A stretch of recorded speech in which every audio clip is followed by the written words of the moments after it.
আমাদের এখানে যারা আছি আমাদের মা বাবা সকলেরই আছে।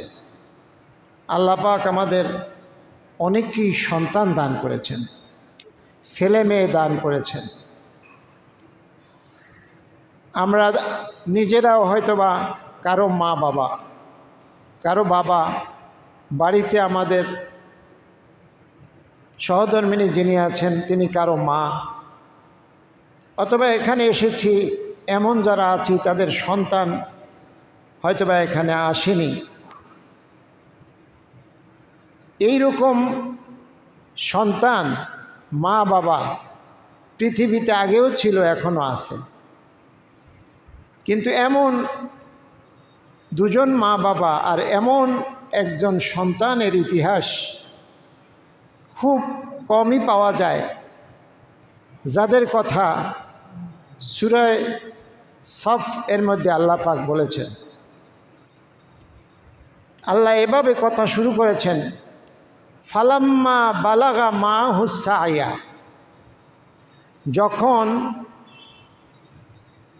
এই সন্তান একটু বয়স্ক হলো, দৌড়াদৌড়ি করতে পারে, ছুটাছুটি করতে পারে, কথাবার্তা সবেমাত্র মুখে ফুটেছে, এইরকম বয়সে যখন সন্তান উপনীত হলো, এরকম বয়সে যখন সন্তানটা পৌঁছল, তখন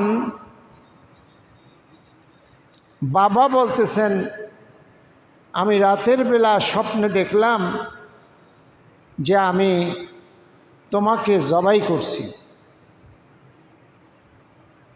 ইন্নী আরা ফিল মানাম, আমি স্বপ্নে দেখতে পেলাম, আন আসবাহুক, যে আমি তোমাকে জবাই করছি। ফানজুর মা যা তারা, এখন বাবা তোমার কি মত? স্বপ্ন দেখছে বাবা, কি স্বপ্ন? যে সন্তানকে জবাই করছে। বাবা আবার সন্তানকে জিজ্ঞাসা করছে, যে স্বপ্ন তোমাকে শুনাইলাম এই ব্যাপারে তোমার মতামত কি?